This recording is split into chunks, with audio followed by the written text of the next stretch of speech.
Welcome to Ridhima kitchen. வாங்க இன்றைக்கி நம்ம வீட்டு ஸ்டைலில் நிறைய விதமாக வைப்போம் நம்ம வீட்லேயே பிரியாணி. ஆனால் இன்றைக்கி நம்ம வீட்டில் ஒரு மட்டன் பிரியாணி அது பார்க்கலாம். ஈஸியாக வைக்கிற மட்டன் பிரியாணிங்க பாருங்கள். அதுக்குள்ளே பைசஸ் எல்லாம் எடுத்துருக்கிறேன். மேக்ஸிமம் எல்லாத்து வீட்லேயும் 1 கிலோ பிரியாணிக்கு என்ன எடுப்பாங்களோ அவ்வளவுதான் எல்லாம் எடுத்து வச்சுருக்கேன். 8 ஏலக்காய் எடுத்துருக்கிறேன், 2 ஸ்டாரு, ஒரு 5 கிராம்பு எடுத்திருக்கேன், 2 பிரியாணி இலை, ஒரு பட்டையை ஒடிச்சு வச்சுருக்கேன், கொஞ்சம் கல்பாசி, கொஞ்சம் இது ஜாதி பத்திரி எடுத்து வச்சுருக்கேன். பின்ன இதுக்குள்ளே பொடியில் இதே போல் நான் பொடிச்சும் வச்சுருக்கேன், பிரியாணி பொடி அதுவும் போட்டுருவேன். வாங்க பார்க்கலாம், ஒன்றுன்னா போடும்போ பார்க்கலாம். நான் இதுக்கு இந்த பிரியாணிக்கு எண்ணெய் ஊற்றிக்க போகிறேன். எண்ணெய் உங்கள் விருப்பங்கள் அது மாதிரி ஊற்றிக்கிங்க. ஒரு வீட்டுக்கு கம்மியாக வேணும், ஜாஸ்தி வேணும். நான் எங்கள் வீட்டு அளவு தான் ஊற்ற போகிறேன். நான்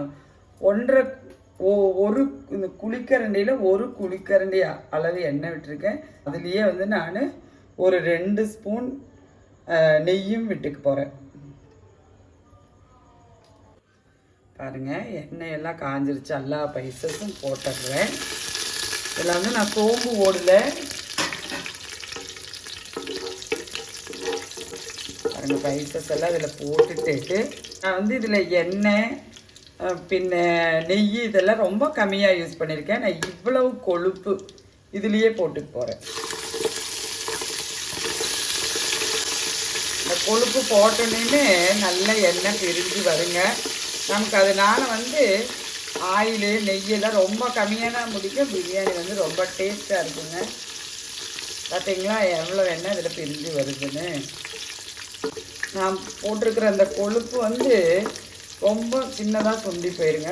உங்களுக்கு பார்த்தாலே தெரியும் வீடியோவில். இது நல்ல இப்படி வைக்கிற பிரியாணி நம்ம கொழுப்பு போட்டு வைக்கிற பிரியாணி ரொம்ப டேஸ்ட்டாக இருக்கும். அதனால் ஆயில் கம்மியாகும், நெய் கம்மியாகும், நல்ல ஹெல்த்தியும் கூட. தேவையில்லாதவங்க யூஸ் பண்ணாதீங்க. கொலஸ்ட்ரால் எல்லாம் இருக்கிறவங்களுக்கு வேண்டான்னு சொல்லிட்டு இந்த கொழுப்பு போட்ட டேஸ்ட்டு அந்த கொழுப்போட நெய் வேண்டான்னு சொல்கிறவங்க அது அவாய்ட் பண்ணிடுங்க. பாருங்கள், அது நல்லா உருகி வருது. இப்படி உருகட்டும். நான் இந்த 1 கிலோ மட்டன் எடுத்திருக்கேன், 1 கிலோ பிரியாணி அரிசி எடுத்திருக்கேன். சரிக்கு சமமாக போடணுங்க. இல்லைன்னா 1 கிலோ ரைஸுக்கு 1.25 கிலோ மட்டன் போட்டிங்கனாலும் நல்லாயிருக்கும், 1.5 கிலோ மட்டன் போட்டிங்கனாலும் நல்லாயிருக்கும். நான் ஒரு 5 பெரிய வெங்காயம் கட் பண்ணி வச்சுருக்கேன், அதுவும் போட்டுருக்கேன். 1 கிலோ அரிசிக்கு 1/4 கிலோ வெங்காயம் கணக்குங்க. பாருங்கள், நான் ஊற்றிருக்கிற எண்ணெய் கம்மி, நெய் கம்மி. அந்த கொழுப்பு போட்டதில் அதுலேயே உங்களுக்கு நல்லா எண்ணெய் வந்துருக்கு. பார்த்தீங்களா, வெங்காயம் நல்லா பொரிஞ்சு வரட்டும். பாருங்கள், வெங்காயம் ஒரு கண்ணாடி பதம் வந்துருச்சு. அந்த டைம் நான் ஒரு 7 பச்சை மிளகாய் எடுத்து வச்சுருக்கேன், அதுவும் போட்டுற போகிறேன். பாருங்கள், வெங்காயம் பச்சை மிளகாயெல்லாம் இந்தளவுக்கு பொரிஞ்சு வந்துருச்சு. இப்படி பொரியணும் பிரியாணிக்கு. நம்ம போட்டிருக்கிற கொழுப்பு பார்த்திங்களா, நான் எவ்வளோ பெரிய பீஸ் போட்டேன், அப்படியே உருகி சின்னதாயிருச்சு. இங்கே ஒரு துண்டு இருக்குது, சின்னதாயிருச்சு. பார்த்தீங்களா, இப்படி தான் ஆகும். நான் ஊற்றிருக்கிறது 1 குழிக்கரண்டி அளவு எண்ணெய், 2 ஸ்பூன் நெய். எவ்வளோ எண்ணெய் வந்திருக்கு பார்த்தீங்களா. அந்த கொழுப்புலேருந்து நம்ம வீட்டில் இப்படி செய்வோம். நீங்களும் செஞ்சு பாருங்கள், நல்ல டேஸ்ட் இருக்கும். உடம்புக்கு ஒத்துக்கிறவங்களுக்கு மாத்திரம் செய்யுங்க. நான் இதில் மல்லி புதினா எல்லாம் இந்த எண்ணெயிலேயே போட்டு போகிறேன். மல்லியும் புதினாவும் ஒவ்வொரு கைப்பிடிங்க. 1 கிலோவுக்கு கணக்கே 4 தக்காளிங்க, 4 பெரிய வெங்காயம், அதே போல் 1 கைப்பிடி வெள்ளைப்பூண்டு, பின்ன ஒரு 3/4 கைக்கு உங்களுக்கு இஞ்சி. இதுதான் எங்கள் மாமியார் எனக்கு சொல்லி கொடுத்துருக்காங்க. 2வது சின்ன வெங்காயம் நம்ம அரைச்சி யூஸ் பண்ணுவோம் பிரியாணிக்கு. நிறையா விதமாக வைப்போம். அதில் இப்போ ஒரு விதம் தான் நான் உங்கள்கிட்ட காட்டுறேன். அதே போல் நான் சின்ன வெங்காயம் ஒரு 1/2 கை வெங்காயம் எடுத்து, என்னோடய கைக்கு 1/2 கை வெங்காயம் எடுத்து நான் அப்படியே நல்லா அரைச்சி வச்சுருக்கேன். அரைச்சிட்டு ரொம்ப பேஸ்டாக்கில் ஒரு 1க்கு 2 இது பண்ணி வச்சுருக்கேன். அதுபோல் 4 தக்காளி பொடியாக கட் பண்ணி வச்சுருக்கிறேன். இது வந்து பிரியாணியோட டேஸ்ட்டு வர்றதே நம்ம அந்த வணக்கிறதுல தாங்க பிரியாணியோட டேஸ்ட்டு வர்றது. பாருங்க, இந்த டைம் வந்து நான் தக்காளி போட்டு போகிறேன். நான் போட்டிருக்கிற மல்லி புதினாலாம் நல்லா பொரிஞ்சு வந்துருச்சு. இந்த டைம் வந்து நான் தக்காளி போட்டுக்கிறேன். தக்காளி நல்லா வணங்கிக்கிட்டோம். பாருங்கள், தக்காளி போட்டுட்டேன். இப்போ வந்து இந்த கறிக்கும் ரெண்டாவது வந்து நம்ம ரைஸுக்கு எல்லாம் சேர்த்து பிரியாணின்னு சொன்னாலே ஒரு கல் உப்பு ஜாஸ்தி தான் வைக்கணும். நான் வந்து ஒரு கைப்பிடி அளவு உப்பு போட்டுக்கிறேன். எப்பவுமே வந்து ஒரு கிலோவுக்கு வந்து எல்லாமே கைப்பிடி கணக்கு தான். அதனால வந்து ஒரு கை உப்பு நான் இந்த பிரியாணிக்கு போட்டுட்டேன். பாருங்க, நான் அதுலேயே வந்து அரைச்சி வச்சுருக்கிறேன். தக்காளியெல்லாம் நல்லா வணங்கி பேஸ்ட் ஆயிடுச்சு. நான் அதுலேயே அரைச்சி வச்சுருக்கிற சின்ன வெங்காயம் போட்டிருக்கோம்.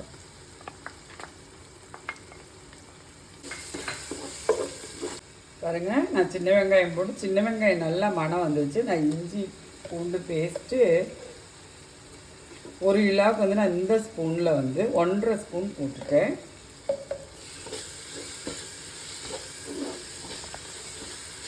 இந்த வணக்கிறதுலையே வந்துங்க நல்ல மணம் வருங்க. அந்த மணத்தில் தான் இருக்குது பிரியாணியோட டேஸ்ட்டே. நம்ம வணக்கிறதுல இந்த மணம் வரும் பார்த்திங்களா, அதுலேயே இருக்குது பிரியாணியோட டேஸ்ட்டு. பிரியாணியில் நிறைய ஊருக்கு ஒவ்வொரு ஸ்டைலில் பிரியாணி வைக்கிறாங்க. நல்லா இஞ்சி பூண்டு வெங்காய பேஸ்ட்டு எல்லாம் போட்டு நல்ல எண்ணெய் பிரிஞ்சு வந்துருச்சு. இந்த டைமில் வந்து நான் வந்து 1 ஸ்பூன் மல்லிப்பொடி யூஸ் பண்ணியிருக்கேன். ஆல்ரெடி நம்ம பச்சை மிளகா போட்டிருக்கோம். இப்போ நான் வந்து அதுவும் உடஞ்சிருக்கும். பச்சை மிளகாயும் உடஞ்சி அந்த காரம் வந்திருக்கும். ரெண்டாவது வந்து நம்ம ஸ்பைசஸோட பொடியெல்லாம் போட போகிறோம். அதனால் வந்து நான் இந்த ஸ்பூனில் ஒரு 1/2 ஸ்பூனு தான் வந்து நான் வரமிளகா பொடி அதுவும் போட்டுட்டேன். பாருங்க, இந்த பொடியெல்லாம் போட்டுட்டு எல்லாம் நல்லா வணங்கி நல்ல எண்ணெய் பிரிஞ்சு வருது. இந்த டைம் வந்து இந்த கரண்டியில் நான் வந்து புளிப்பெல்லாம் நீங்கள் பார்த்து யூஸ் பண்ணிக்கலாம். நான் வந்து 2 கரண்டி நம்ம வீட்டுக்கு தேவையான அளவு 2 கரண்டி இந்த கரண்டியில் நான் தயிர் ஊற்றிருக்கிறேன். அதனால் நம்ம பொடியெல்லாம் போட்டு தயிர் போட்டு நல்லா எண்ணெய் பிரிஞ்சு வந்துருச்சு வணக்கி விட்டு. இந்த டைம் வந்து நான் 1 கிலோ மட்டன் எடுத்து வச்சுருக்கேன். எலும்பும் சதையாகவும் சின்ன பீஸாக தான் எடுத்து வச்சுருக்கிறேன். பெரிய பீஸ் எடுக்கல, சின்ன பீஸுக்கு தான் எடுத்து வச்சுருக்கேன். மீடியம் பீஸு வந்து எனக்கு ரொம்ப இலை ஆட்டுக்கறி. நான் வந்து இப்படியே வேக வச்சுக்குவேன். நீங்கள் ரொம்ப கொஞ்சம் பெரிய பீஸாவோ இல்லை ஆடு கொஞ்சம் முத்து ஆடெல்லாம் ஆச்சுன்னு சொல்லிச்சுன்னா நம்ம வந்து இந்த டைம் வந்து நம்மெல்லாம் குக்கரில் கூட வணக்கி வச்சு அப்படியே விசில் விட்டு கூட நம்ம இறக்கி வேக வச்சு கூட செஞ்சுக்கலாம். அதெல்லாம் நான் இன்னி ஒரு வாட்டி செய்யும்போது காட்டுறேன். இது வந்து நான் இப்படியே வேக வச்சு போகிறேன். தண்ணி பிரிஞ்சு வர்ற வரைக்கும் விட்டுட்டு தான் நான் வந்து இந்த பிரியாணிக்கு தேவையான அளவு தண்ணி ஊற்றி போகிறேன். பாருங்கள், நான் மூடி போட்டு ஒரு 2 நிமிஷம் விட்டுனாலே கறியில் இருக்கிற தண்ணியெல்லாம் வெளியே வந்துடும். பார்க்கலாம். பாருங்கள், நான் கறி போட்டு பார்த்தீங்களா, எனக்கு தண்ணி நல்லா இந்த கறியில் இருக்கிற தண்ணியே தாங்க. நான் வணக்கி விட்டதும் இந்த கறியில் இருக்கிற தண்ணியே தான். நான் வந்து ரொம்ப சின்ன பீஸாக தான் போட்டிருக்கேன். நீங்கள் குக்கரில் வேக வைக்கிறதுனா கூட வேக வச்சுக்கலாம். நான் வந்து இதுலேயே இன்னொரு 10 நிமிஷம் வேக வச்சுட்டு நான் தண்ணி ஊற்றிட்டு போகிறேன். அது காட்டுறேன், பார்க்கலாம். பாருங்க, கறியெல்லாம் எனக்கு 3/4 பாகம் நல்லா வெந்துருச்சுங்க. நான் தண்ணியிலேயே வந்து வேக வச்சுட்டேன். நான் வந்து இந்த பாத்திரத்தில் வந்து அரிசி எனக்கு 1 கிலோ ரைஸ் வந்து இந்த பாத்திரத்தில் எடுத்து வச்சுருக்கேன். ஊற வச்சுருக்கேன். ஜீரக சம்பா ரைஸு. நீங்கள் இதில் வந்து நான் 1.5 தண்ணி வச்சுக்க போகிறேன். இந்த பாத்திரத்துலேயே 1.5 பாத்திரம் தண்ணி எடுத்துக்க போகிறேன். நீங்கள் எவ்வளோ அரிசி எடுத்தாலும் அந்த மாதிரி அளவு எடுத்துக்கோங்க. தெரியாதவங்க படியில் எடுத்திங்கன்னா 1.5 படி தண்ணி அப்படி வச்சுக்கோங்க. கறியெல்லாம் எனக்கு அந்த மசாலில் நான் சின்ன பீஸாக போட்டிருக்கிறேன். இலை ஆட்டுக்கறி, அதனால வந்து எனக்கு இதுலேயே வந்து நல்லா ஒரு 3/4 பாகம் வேக வச்சுட்டு அந்த ஆட்டோட தண்ணியிலேயே வந்து நான் வேக வச்சுட்டு இப்போ வந்து நான் சுடுதண்ணி தான் ஊற்றிக்க போகிறேன். பாருங்கள், இந்த அளவு வந்து அந்த பாத்திரத்தில் 1.5 பாத்திரம் தண்ணி வரும். நீங்கள் இந்த டைம் வந்து உப்பு காரம் எல்லாமே பார்த்துக்கலாம். நான் போட்டிருக்கிற அளவு எல்லாமே நம்மளுக்கு கரெக்டாக இருக்குங்க. பாருங்கள், இவ்வளோ நேரமாக நான் வந்து தண்ணி கொதிக்குது பார்த்தீங்களா? இவ்வளோ நேரமாக நான் வந்து பிரியாணி பைசஸே பொடியே ஒன்றுமே போடலை. அதில் போட்டிருக்கிறது மாத்திரம்தான், நம்ம முழுசாக போட்டிருக்கிறது மாத்திரம்தான். இப்போ வந்து நான் பிரியாணி பொடி பொடிச்சு வச்சுருக்கிறதுல ஒரு 3/4 ஸ்பூன் போட்டுக்கு போகிறேன், நம்ம வீட்டுக்கு தேவையான அளவு. இதில் ஜாதிக்காய், ஏலக்காய், பட்டை, லவங்கம் எல்லாம் சேர்ந்து பொடிச்ச பொடி, பிரியாணி பொடி அதில் நான் போட்டுட்டேன். இது வந்து ஒரு நல்ல ஒரு ஆல்ரெடி சுடுதண்ணி தான் ஊற்றிருக்கோம். ஒரு நல்லா 2 கொதி வந்துருட்டுங்க. பின்ன நம்ம அரிசி போட்டுக்கலாம். தண்ணி நல்லா கொதிச்சு வந்துருச்சு, மட்டன் எல்லாம் நல்லா வெந்துருச்சு. இந்த டைம் வந்து நான் அரிசி போட்டுக்க போகிறேன்.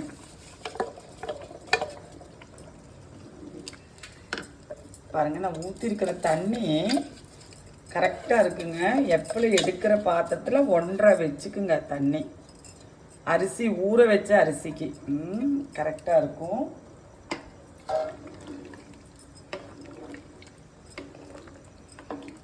அரிசி நீங்கள் ஒரு கொதி வந்த பின்னாடி கூட உப்பு பார்த்துக்கலாம். பிரியாணியில் ரொம்ப ஈஸியான வேலைங்க. தாளித்த சாப்பாடு எல்லாமே வந்து ரொம்ப ஈஸியாக செய்கிறது. நம்ம தான் ரொம்ப அப்படி இப்படின்னுலாம் நினச்சிக்குவோம். ஆனால் வந்து அப்படியெல்லாம் கிடையாது, ரொம்ப ஈஸியான வேலை. நம்ம ஏன் தெரியுமா, அந்த மசாலையே கொஞ்சம் அந்த கறியை வேக வச்சோம். அப்படி வேக வைக்கும்போது கறி வந்து நம்மளுக்கு நல்லா உப்பு காரமெல்லாம் கொஞ்சம் கறியில் பிடிக்குங்க. இல்லைன்னா பிரியாணியில் வந்து கறி வந்து நம்மளுக்கு சில பேர்த்துக்கு பிடிக்காத டேஸ்ட்டு, பச்சையாக இருக்குன்னு அப்படி தான் இருக்கும். நம்ம இப்படி வேக வச்சிட்டோம்னா இந்த டேஸ்ட்டு வந்து கொஞ்சம் டிஃப்ரெண்ட்டாக இருக்குங்க. பார்க்கலாம், அரிசி ஆகட்டும், வேகட்டும். நல்லா கலந்து விட்டுட்டு நம்ம மூடி போட்டு போகிறேன்.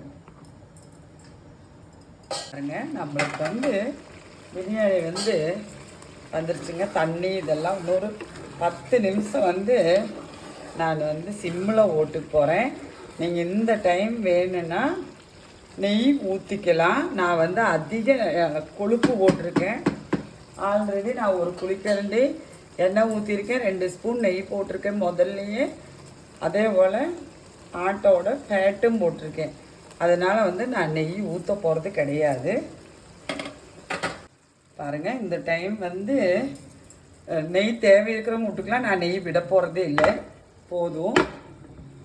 பாத்திரம் சூடாக இருக்குது. கிரேவி செஞ்ச பாத்திரம் வந்து சூடாக இருக்குது, மண்ணு சட்டி. நான் வந்து அது மேலே வச்சுட்டேன், அடுப்பை சிம்மில் ஓட்டுட்டேன். கரெக்டாக 10 நிமிஷம் விட்டுற போகிறேன். இப்படியே விட்டுட்டு நான் எடுத்து காணிக்கிறேன் எப்படி இருக்கு பாருங்கள். 10 நிமிஷம் ஆச்சு. நான் அடுப்பை ஆஃப் பண்ணிடுறேன்.